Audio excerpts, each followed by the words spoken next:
karena itu dari segi geopolitik nggak make sense gitu. Saudi memang sangat berkepentingan dalam konteks Timur Tengah, Arab Teluk. Memang segala macam apapun yang ingin mencoba melakukan destabilisasi politik, sosial, budaya pasti akan diserang gitu. Karena itu di Yaman misalnya, di mana-mana, karena itu akan sangat mengganggu stabilitas keamanan politik internal Arab Saudi. Tapi Indonesia ngapain mau ngurusin Indonesia itu? Secara politik saya nggak nyambung, nggak make sense banget gitu. Karena itu menurut saya itu disebarluaskan oleh Wahabi KW, itu udah jelas itu. Disebarkan oleh Wahabi KW untuk menyenangkan majikan-majikannya, kemudian mengaku sebagai ini bagian dari kampanye global didukung oleh Saudi dan sebagainya. Dan saya yakin itu enggak. Kalau menurut ini saya ya, itu bukan sebuah keputusan politik pemerintahan, tapi itu semata-mata dari kelompok-kelompok tertentu, gerakan-gerakan itu yang memang didorong untuk melakukan sentimen terhadap anti. Buktinya di Saudi itu biasa, Syiah itu 15-20% di Saudi loh. Jangan kira Saudi itu semuanya Wahabi, Syiahnya itu 15-20%. Dan itu biasa-biasa saja. Maksudnya kalau memang itu anti Syiah, betul-betul kampanye anti Syiah, anti ini, anti itu dan sebagainya, kenapa nggak di Saudi saja yang dipelopori Syiah? Kenapa harus jauh-jauh ke Indonesia, ke sini, ke sana, kemari? Ya kan? Jadi Saudi itu bukan cuma Wahabi. Wahabi itu hanya kelompok kecil di Saudi itu ya. Jangan anggap Wahabi itu kelompok mayoritas. Bukan, Wahabi itu kelompok kecil. Cuma kecil tapi berkuasa. Loh, maksudnya kecil tapi berkuasa. Kenapa berkuasa? Karena ngupil ke kerajaan jadi mendapatkan uang, mendapat ini untuk kegiatan-kegiatan. Jadi memang perjanjiannya memang begitu antara. Tapi Wahabi itu bukan kelompok mayoritas di Arab Saudi, jangan salah loh. Kalau kawasan Hijaz itu di Saudi bagian barat itu bukan kawasan Saudi, bukan kawasan Wahabi, itu menjadi kawasan kelompok-kelompok di luar Wahabi. Ya ada Malikinya banyak, Syafi'inya banyak, Sufinya sebetulnya juga banyak banget. Syiah sudah jelas. Di Saudi bagian selatan yang di Najran dan sebagainya berbatasan Yaman itu juga bukan Wahabi. Di daerah Tabuk bukan Wahabi, apalagi suku-suku bukan, sama sekali bukan. Jadi jangan menganggap Saudi itu sama dengan Wahabi, itu keliru besar. Jadi harus dibedakan secara cermat ya. Saya kira itu banyak, tapi saya tidak bahwa mungkin pasti saya keliru, mungkin saja, tapi saya masih sampai sekarang masih belum melihat bahwa apa yang terjadi sentimen anti Syiah Indonesia itu sebagai bagian dari politik global pemerintah Saudi. Saya tidak melihat itu, tapi lebih pada kelompok-kelompok Wahabi KW yang ada di sini itu dalam rangka untuk melakukan, sebetulnya itu sentimen mereka sebetulnya, bukan sentimen Saudi. Kalau yang saya tangkap, misalnya kalau teroris-teroris di Indonesia misalnya mengklaim sebagai perpanjangan ISIS, sebagai apa, itu hanya legitimasi, sebatas legitimasi menurut saya. Tapi bahwa apakah ISIS itu memang betul-betul punya channel, mereka punya hubungan langsung kepada tokoh-tokoh ISIS, dan saya kok nggak yakin gitu. Tapi itu bahwa itu nama itu perlu, bisa saja untuk menakut-nakuti, bisa saja untuk macam-macam, motifnya kan macam-macam ya. Jadi memang ini perlu pendidikan yang lebih intensif ya. Baik, terima kasih Pak. Nama saya Hana, saya dari Leiden. Dua pertanyaannya, satu saya mau tahu kenapa saya memang pernah dengar tentang pembakaran atau buku-buku yang sufi itu tidak boleh di Saudi. Itu kenapa ya? Maksudnya sejarahnya awalnya kenapa mereka nggak suka sama sufi itu belah mananya gitu? Itu satu. Dan yang kedua, apakah pemerintah mencoba membuat apa yang pemerintah coba buat untuk menahan perubahan-perubahan ini? Kan sekarang udah jadi. Kamu mengganggu pertanyaan. Ini Komnas HAM mengganggu. Coba yang terakhir. Aduh, lupa. Apa? Oh iya, kan sekarang udah mulai ada perubahan-perubahan, orang udah nggak terlalu mau lagi, orang udah mulai open minded gitu. Dan apa yang pemerintah buat? Apakah pemerintah Saudi mencoba menghentikan perubahan ini ataukah apa? Bagaimana itu? Apakah memang tidak bisa dirubah lagi Pak orang-orang ini menjadi lebih gimana menurut Mas? Saya kira perubahan itu sesuatu yang tidak bisa ditawar ya, karena itu memang bagian dari sudah ditanamkan sejak penemuan minyak itu, dan itu sudah merupakan konsekuensi logis dari proses modernisasi yang berkembang di Saudi. Dengan penemuan minyak maka terjadi pembangunan secara besar-besaran. Orang Saudi mulai membuka orang-orang luar untuk supaya masuk ya ke dalam. Jadi seperti itu misalnya di Saudi ada sekitar 30% masyarakat Saudi itu adalah kaum migran yang dari berbagai macam negara ya, terutama India, kemudian Pakistan, Bangladesh, Filipina itu banyak sekali, makanya di tempat saya ada istilah Manila kecil. Jadi karena memang di situ tempat orang-orang Filipina yang banyak sekali di kawasan saya, dan orang-orang Filipina ini punya toko sendiri, mereka buka barbershop, mereka buka toko, buka yang macam-macam. Dan apa namanya yang menarik dari kelompok Filipina ini yang saya amati, sepertinya orang-orang Filipina yang di Saudi ini banyak bencongnya yang saya amati. Jadi banyak orang-orang Filipina itu yang jalannya itu begini. Jadi memang saya memang ada semacam dan Saudi memang tempat yang sangat aman untuk kelompok-kelompok seperti itu kan. Makanya kelompok-kelompok homoseksual banyak yang berada di kawasan Arab Teluk dan Saudi karena memang aman sekali. Loh, peraturan kan bukan mukrim, laki-laki sama laki-laki kan aman tuh. Yang tidak dibolehkan itu kan perempuan sama laki-laki.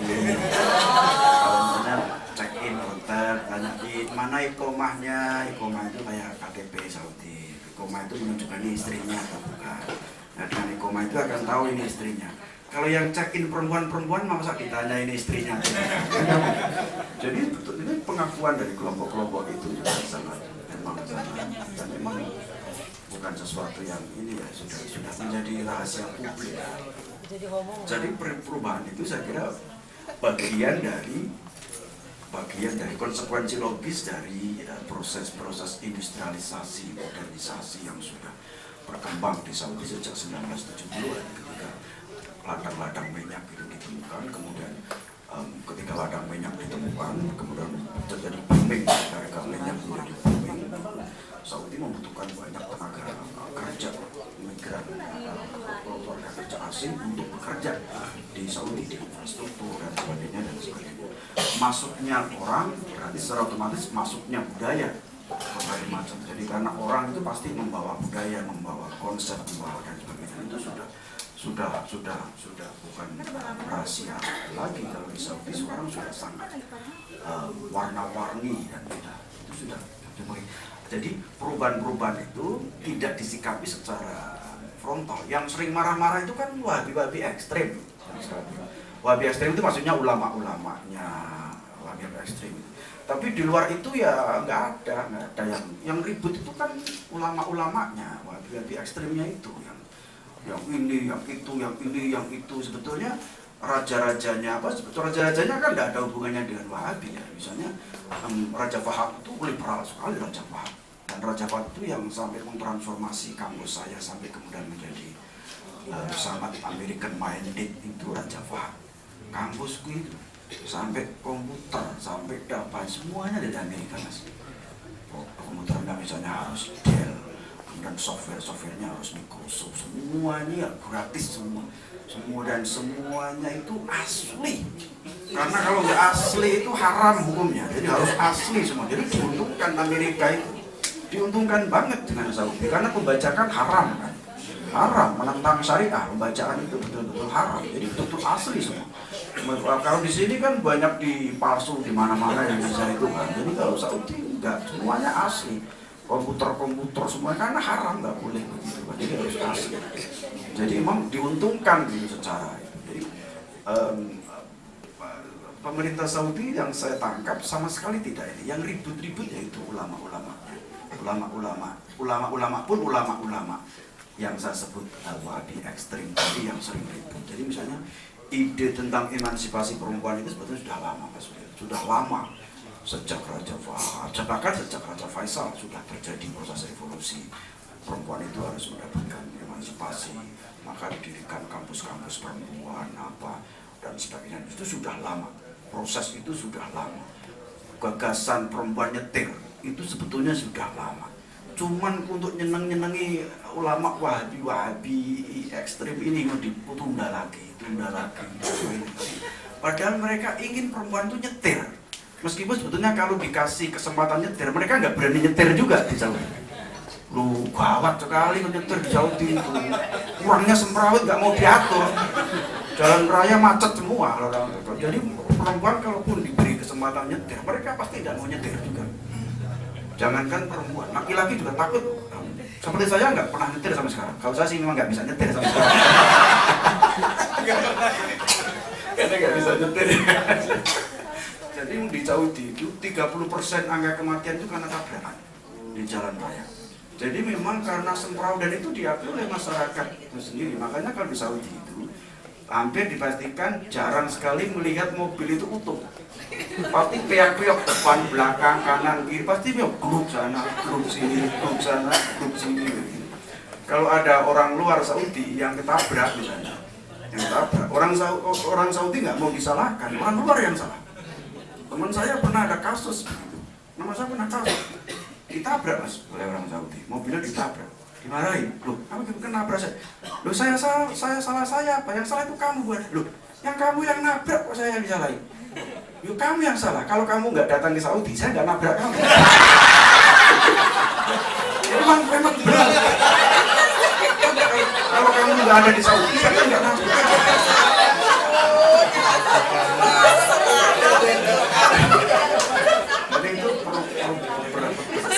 Berasal dari proses perubahan.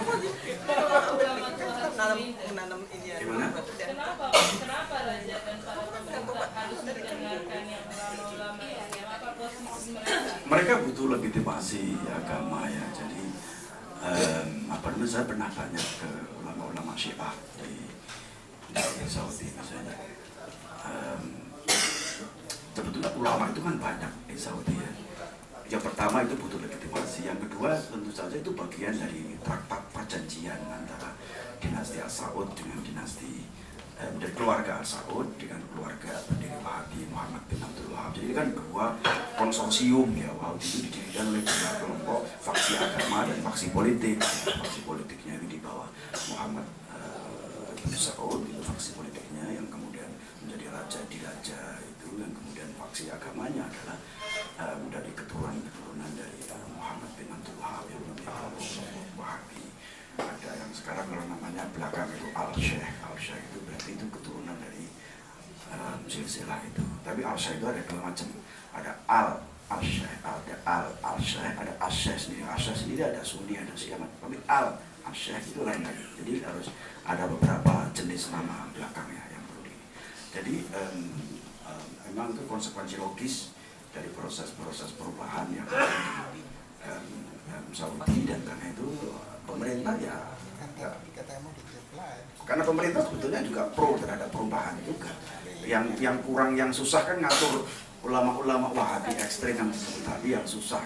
Kalau pemerintahnya itu sudah jelas ingin maju, ingin udah pasti. Bahkan dulu ketika awal-awalnya itu Raja Abdul Aziz itu menaklukkan Hijaz pada tahun 1924-1925 waktu itu, awal-awalnya sebetulnya terjadi konflik besar-besaran antara kelompoknya Raja Abdul Aziz dengan kelompok-kelompok Wahabi, karena maunya Raja Abdul Aziz waktu itu adalah jangan keras-keras, kita itu baru masuk, jadi kita harus kompromi, harus ini. Tapi yang Wahabi ekstrem itu maunya semuanya harus disikat, semuanya harus disin dari Hijaz ya semuanya. Jadi yang dari Raja Abdul Aziz tidak, jangan, karena itu beberapa puluh tahun itu Raja Abdul Aziz sebetulnya sangat kompromistik ya dengan ulama-ulama di Mekah pada waktu itu. Pokoknya betul-betul didatangi, diadakan forum-forum kultural untuk menyatukan mereka supaya dan sebagainya. Jadi ada fraksi tension yang luar biasa antara sampai sekarang. Dan kalau raja-rajanya dari kelompok faksi politik sangat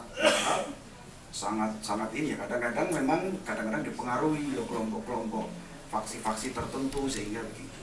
Sehingga sampai Raja Abdullah itu sebetulnya dianggap sebagai raja yang paling moderat, yang paling Raja Abdullah itu misalnya memelopori gerakan dialog nasional Syiah dan non Syiah di Saudi. Itu yang memelopori adalah Raja Abdullah, dan kemudian banyak yang menentang dari kelompok ini, kelompok itu, dan tapi terus untuk melakukan perempuan harus diberi hak sedikit untuk memilih dan sebagainya. Dan itu memang harus pelan-pelan saja itu dikritik, gak bisa-bisa pelaku langsung mak jegungguk kan, itu kan drastis kan, luar biasa tantangannya.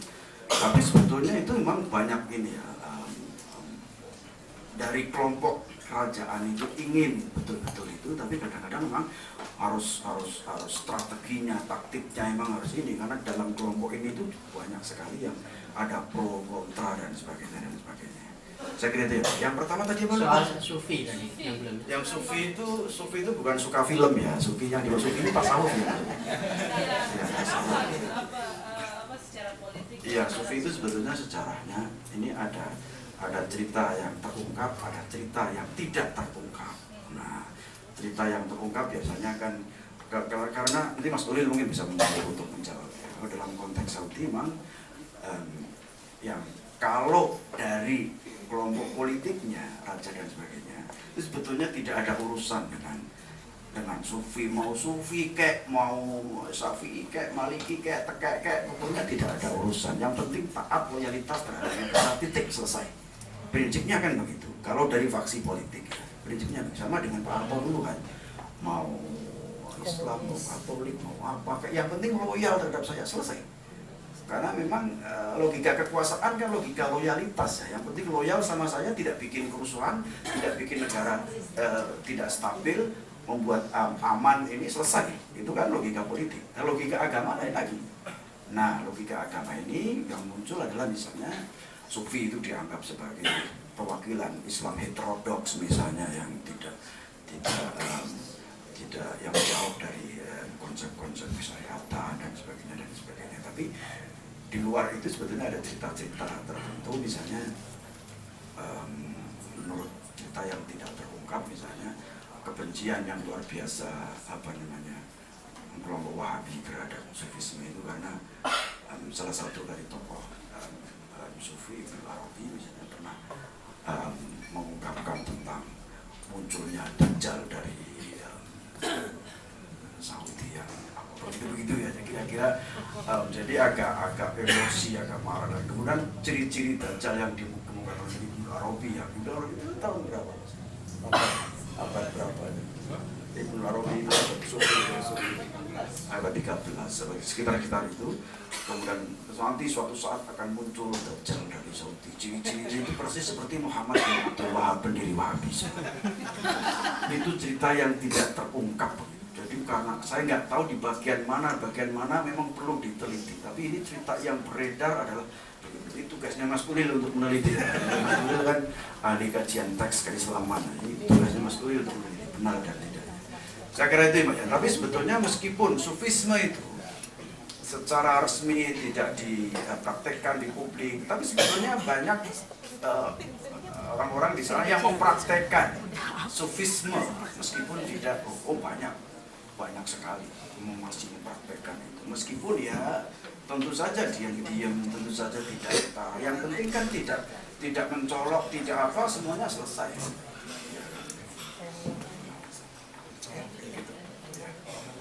Ya, satu di belakang tadi ya, Prof. Kita kompilasi aja dulu ya. Ada fraksi luar yang pengen tanya juga, baru nanti jawab. Gitu. Fraksi tribun. Fraksi maksudnya apa sih?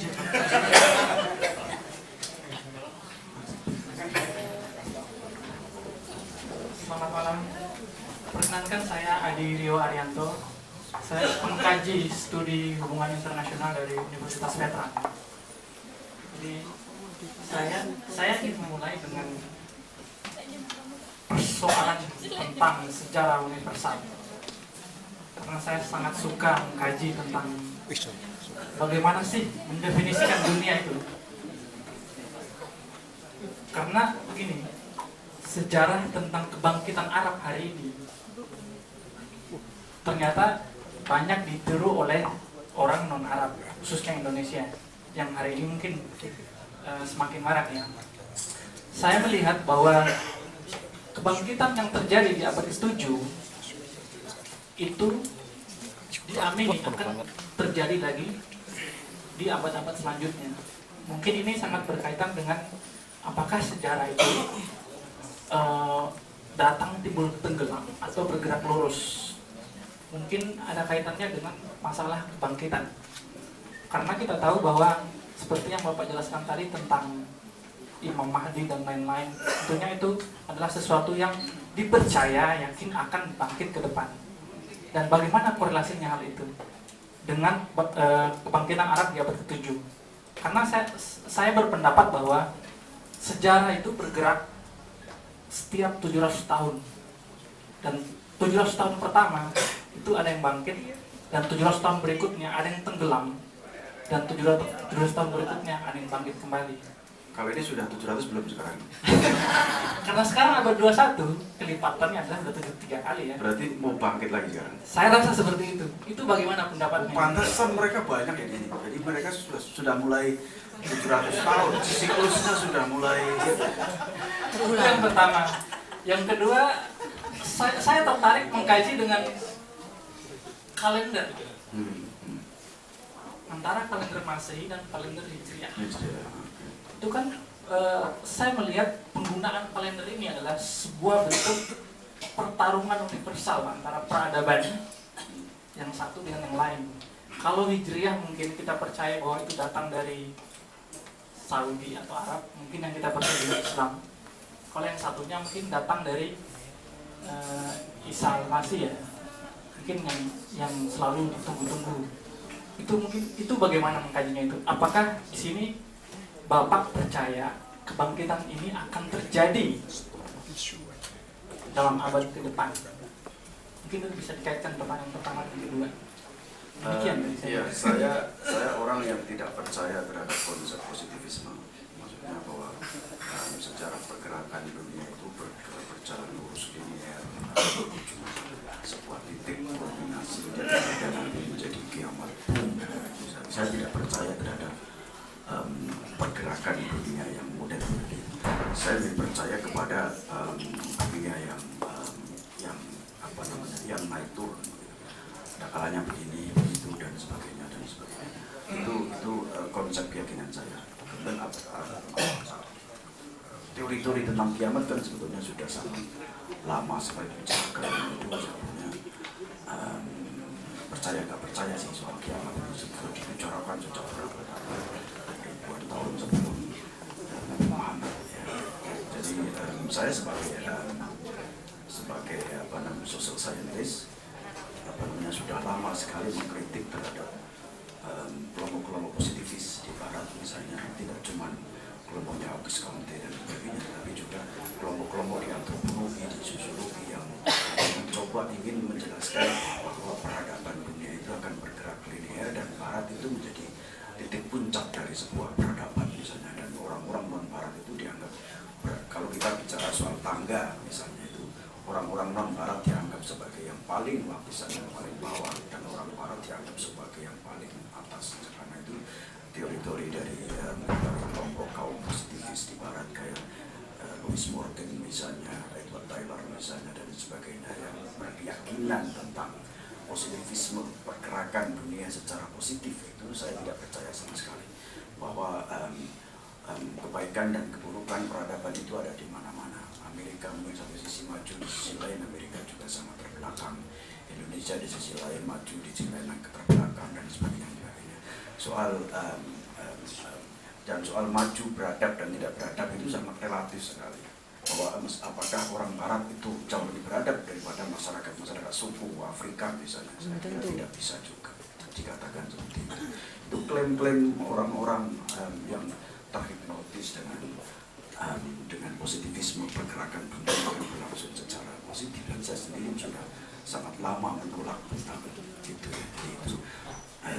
Soal saya percaya peradaban akan berjalan naik turun. Dan itu karena berdasarkan kajian terhadap kesejarahan, bukan berdasarkan kepada keimanan, berdasarkan kajian kesejarahan peradaban manusia memang begitu. Apakah sekarang itu dalam siklus yang seperti apa saya tidak tahu. Jadi soal kalender dan sebagainya, setiap agama kalau saya melihatnya lah, setiap agama itu butuh identitas. Makanya kelompok Islam misalnya, kenapa tiba-tiba menjadikan Jumat itu sebagai hari yang spesial misalnya? Kenapa tidak Minggu dan Sabtu? Karena Minggu sudah jadi hari spesialnya Kristen dan Sabtu Sabat hari spesialnya Yahudi. Udah masa kok Islam ikut-ikutan lagi Sabtu dan itu nggak waku banget gitu loh. Jadi ya harus beda dong, masa harus sama. Karena memang Sabtu sudah lama dijadikan sebagai hari Sabat Yahudi dan Minggu sudah. Jadi gimana dia? Sabtu sudah, Minggu sudah. Jumat kali ya.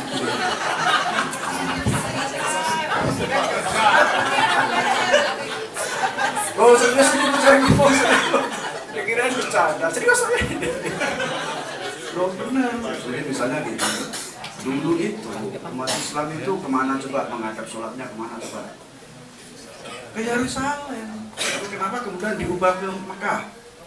Karena Yerusalem sudah jadi kiblat umat-umat lain. Beda dong, harus ke Mekah dong. Masa harus ke Yerusalem lagi? Gengsi ya. Harus begitu dong. Agama itu butuh identitas. Karena dengan identitas itu bisa menguatkan. Bisa. Dan kelompok yang identitasnya tidak jelas itu pasti akan cepat tenggelam, akan cepat hilang. Tapi kelompok yang memiliki identitasnya itu kuat, pasti akan bertahan. Jadi karena itu memang setiap agama perlu identitas-identitas itu dalam rangka untuk menjaga kesolidan kelompok keagamaan. Jadi memang harus punya identitas dan harus beda, jangan sampai sama. Kalau sama biar tidak apa lalu yang spesial yang bisa. Kalau saya melihatnya dari situ, misalnya ya banyak sekali contoh-contoh yang perlu diingat. Tapi saya percaya sampai sekarang sejarah itu akan terus berulang karena berdasarkan refleksi sejarah bukan berdasarkan kepada keimanan. Saya kira itu ya Mas. Bukan soal babi juga sama identitas juga. Jadi, babi itu nggak murni Islam loh, Yahudi itu sudah lama mengharamkan babi. Lama. Karena itu saya sering bilang kalian itu mengharamkan babi. Tapi kok sering melakukan perbuatan yang membabi buta. Babi yang tidak buta saja haram dong, apalagi membabi buta. Mestinya kan lebih haram dong mestinya perbuatan. Saya kira itu ya Mas ya. Mudah-mudahan jelas, kalau nggak jelas ya alhamdulillah ya. Baik, satu lagi. Ya. Selamat malam, terima kasih. Saya Lia dari komunitas perempuan berkebaya. Agak menarik ini karena mengenai budaya. Mungkin di antara kami sendiri di komunitas Bisa masuk Pak? Oh ya. Biar kebayanya ini kelihatan. Ya, selamat malam semua. Jadi di komunitas itu sendiri juga terjadi perdebatan mengenai kami melestarikan budaya dengan menutup aurat untuk sebagai syarat sebagai perempuan muslim. Teman-teman juga merasa, terima kasih ya, pertama mungkin terima kasih buat tulisannya yang sempat didistribusikan di Facebook, dan itu juga memang di antara kami akhirnya menimbulkan sedikit perdebatan antara teman-teman di komunitas, karena ada yang merasa teman-teman yang muslimah ini memang merasa bahwa itu yang kita rasakan ketika berada di luar, bahwa ada pandangan bahwa ketika teman-teman yang muslim tidak berhijab atau berjilbab itu belum mendapat